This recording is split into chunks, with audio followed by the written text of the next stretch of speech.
ഒരു തുടക്കം മാത്രം. ഒന്നിനു പിറകെ ഒന്നായി കൂടുതൽ ഹാരിയർ അവതാരങ്ങളെ വിപണിയിൽ യാഥാർത്ഥ്യമാക്കാനുള്ള മുന്നൊരുക്കങ്ങൾ ടാറ്റ തുടങ്ങി. നടന്നുകൊണ്ടിരിക്കുന്ന 2019 ജനീവ മോട്ടോർ ഷോയിൽ പുതിയ 2 ഹാരിയർ പതിപ്പുകളെ ആരാധകർ കണ്ടുകഴിഞ്ഞു. 7 സീറ്റർ ബെസഡും 5 സീറ്റർ ബെസഡ് സ്പോർട്ടും. രാജ്യാന്തര നിരയിൽ ഹാരിയർ എന്ന പേരിൽ ടൊയോട്ടയ്ക്ക് ഒരു മോഡലുണ്ട്. അതുകൊണ്ടാണ് ജനീവയിൽ അനാവരണം ചെയ്ത പുതിയ SUVകൾക്ക് ബെസഡ് എന്ന നാമകരണം കമ്പനി കൈക്കൊണ്ടത്. എന്തായാലും ഇന്ത്യൻ വിപണിയിൽ ബെസഡ് എന്നായിരിക്കില്ല മോഡലുകൾ അറിയപ്പെടുക. ഇരു മോഡലുകളും അടുത്ത വർഷം ആദ്യപദം ഇന്ത്യൻ തീരത്ത് എത്താനിരിക്കെ ഹാരിയറിന്റെ കൂപ്പേ ക്രോസ് ഓവർ MPV മോഡലുകൾക്കുള്ള സാധ്യത തേടുകയാണ് ടാറ്റ ഇപ്പോൾ. ജാഗർ ലാൻഡ് റോവറിൽ നിന്നും ഉരുത്തിരിഞ്ഞ ഒമേഗ ആർക്കിടെക്ചർ ഉപയോഗിച്ച് ഹാരിയറിന്റെ കൂപ്പേ ക്രോസ് ഓവറിനെയും 8 സീറ്റർ MPVയെയും ആവിഷ്കരിക്കാനുള്ള ആലോചന കമ്പനിക്കുണ്ടെന്ന് ടാറ്റ മോട്ടോഴ്സ് മുഖ്യ ടെക്നോളജി ഓഫീസർ രാജേന്ദ്ര പടേക്കർ പറഞ്ഞു. നിലവിൽ ഇരു മോഡലുകളുടെയും രൂപരേഖ ക്യാൻവാസിൽ തയ്യാറായി നിൽപ്പുണ്ട്. വിപണി സാധ്യത പഠിച്ച ശേഷം ഇരു മോഡലുകളുടെയും അവതരണത്തെക്കുറിച്ച് ടാറ്റ ചിന്തിക്കുമെന്ന് അദ്ദേഹം വ്യക്തമാക്കി.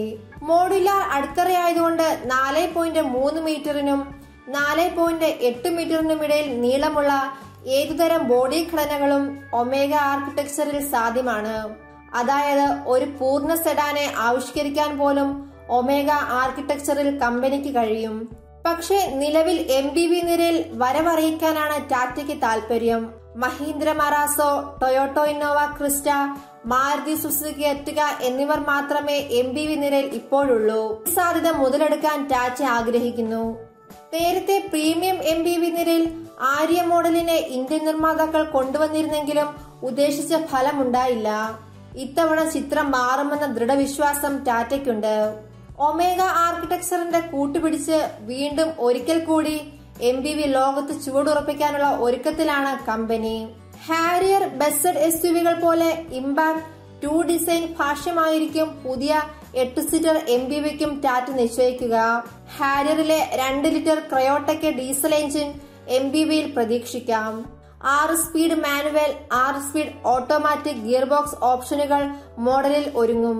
അതേസമയം നിലവിലെ സാഹചര്യങ്ങളിൽ അത്ര പെട്ടെന്നൊന്നും MPVയെ യാഥാർത്ഥ്യമാക്കാൻ കമ്പനിക്ക് കഴിഞ്ഞെന്ന് വരില്ല. വിപണിയിൽ അവതരിപ്പിക്കാൻ ധാരാളം മോഡലുകൾ ഇപ്പോൾ തന്നെ ടാറ്റയുടെ കൈവശമുണ്ട്. Altroz hatchback, Altroz EV, Buzzard sport, H2X, concept SUV മോഡലുകൾക്ക് ശേഷം മാത്രമായിരിക്കും പുതിയ ടാറ്റ MPV വിപണിയിലെത്തുക.